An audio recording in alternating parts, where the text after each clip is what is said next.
दो मित्र थे, एक विद्वान और दूसरे धनवान थे। जो विद्वान थे वे गरीब थे और उन्होंने अपने धनी मित्र के पास जाकर कहा कि मित्र, मुझे कुछ रुपये की जरूरत है, तुम मुझे कम से कम 10,000 रुपये दो और मैं बाहर जाऊंगा, कमा करके तुम्हारे रुपये वापस कर दूंगा। तो धनी व्यक्ति ने कहा कि मित्र, मैं जो तुम्हें इतने रुपये दूंगा तो बदले में तुम्हें मेरे पास कोई कीमती सामान रखना होगा। जब तुम रुपये वापस कर दोगे तो मैं भी तुम्हारा सामान लौटा दूंगा। तो विद्वान व्यक्ति ने कहा कि देखिए, मेरे पास कोई ऐसा सामान तो नहीं है जो मैं तुम्हें दे सकूं, पर हाँ, एक उपाय है। मैं एक कागज पर कुछ लिख देता हूं और तुम उसे मेरी अमानत समझ करके रख लेना।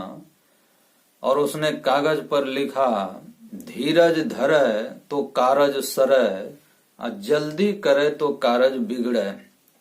और नीचे हस्ताक्षर करके उसने वह कागज दोस्त को दे दिया और कहा कि इसे ठीक से रखना, जब मैं रुपये लौटा दूंगा तब मुझे यह कागज दे देना।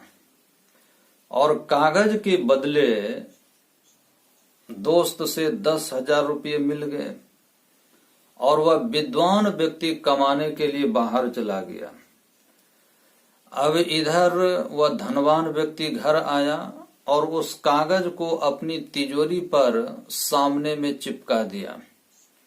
समय बदला, वह धनी व्यक्ति गरीब हो गया और वह भी कमाने के लिए कहीं बाहर चला गया।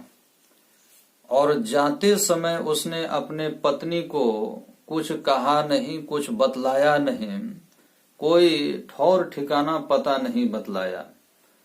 उसकी पत्नी गर्भवती थी और कुछ ही महीने के बाद उसे लड़का हुआ और बहुत वर्ष बीत गए, पर उस व्यक्ति ने घर की खबर नहीं ली। 18 वर्षों के बाद एक दिन वह व्यक्ति धन कमा करके वापस घर आया। रात हो चुकी थी, सब सो गए थे। तो उसने किवाड़ को खटखटाई, पर किवाड़ खुली नहीं।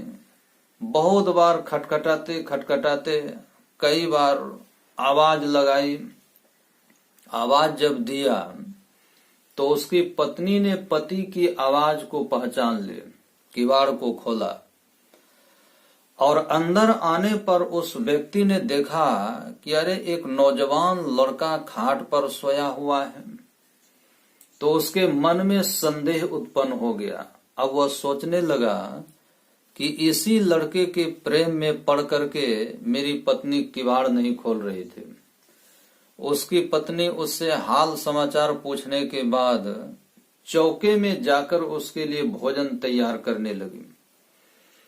पर इसके मन में तो क्रोध जल रहा था, प्रतिशोध की भावना उमड़ रही थी। तलवार निकाल करके ले आया और उस लड़के को कत्ल करना चाहा। और ठीक उसी समय उसकी नजर तिजोरी पर वो चिपकी हुई उस कागज के टुकड़े पर गई और जिस पर लिखा था, धीरज धरै तो कारज सरै, जल्दी करे तो कारज बिगड़े। अब वह सोचने लगा कि मेरे विद्वान मित्र ने यह लिख करके दिया है तो मुझे धैर्य रखना चाहिए। तो उसने तलवार रख ली और धैर्य धारण कर लिया। रसोई बनकर के तैयार हो गई। पत्नी ने उसे प्रेम पूर्वक भोजन कराया और उसके मन में तो यही बातें घूम रही थी कि ये लड़का कौन है और मेरे घर में ये क्यों रहता है। आखिर उसने पत्नी से पूछ ही लिया कि ये खाट पर सोया हुआ लड़का कौन है। तो पत्नी ने उत्तर दिया कि आप ही का तो बेटा है, आपके जाने के बाद ये पैदा हुआ। अच्छा, आपने तो कभी अपना पता ठिकाना दिया नहीं, तो मैं किसको खबर करती। अब तो यह 18 वर्ष का हो गया है और इसी बीच वह विद्वान व्यक्ति भी बाहर से कमा करके घर आ गया और वह अपने मित्र के पास आया और कहने लगा कि मित्र, मैंने आपसे 10,000 रुपये उधार लिए थे, वे रुपये आप ले लीजिए और हमारा वो कागज का टुकड़ा दे दीजिए। तो उसके मित्र ने कहा कि कागज तो मैं आपको वापस दूंगा नहीं। अब रही बात रुपये की, तो रुपये भी मैं नहीं लूंगा। क्यों? तो कहा कि वे सब के सब सारे पैसे वसूल हो गए। विद्वान मित्र ने कहा कि रुपये वसूल कैसे हो गए? तो मित्र ने वो सारी घटना सुना दी कि उस कागज के कारण हम अपने पुत्र की हत्या करते करते बच गए। धैर्य रख करके परिश्रम करनी चाहिए। कोई भी काम अपने समय से होता है। अभी जैसे आम का मौसम नहीं है और आम का जब मौसम नहीं है तो पेड़ में कितना भी पानी देंगे, उसको सींचेंगे, निकौनी करेंगे, कोड़नी करेंगे, उसमें आम नहीं फलेगा। कारज धीरे होत हैं, काहे होत अधीर, समय पाए तरवर फले, केतक सींचो नीर। ठीक इसी तरह भजन करते हैं, मन उकता जाता है, मन लगता नहीं है, अब सोचने लगते हैं कि पता नहीं कुछ होगा या नहीं। तो इस तरह घबराने के लिए संतों ने नहीं कहा। मन में संदेह भी नहीं रखना चाहिए, बिल्कुल धैर्य पूर्वक लगे रहना चाहिए।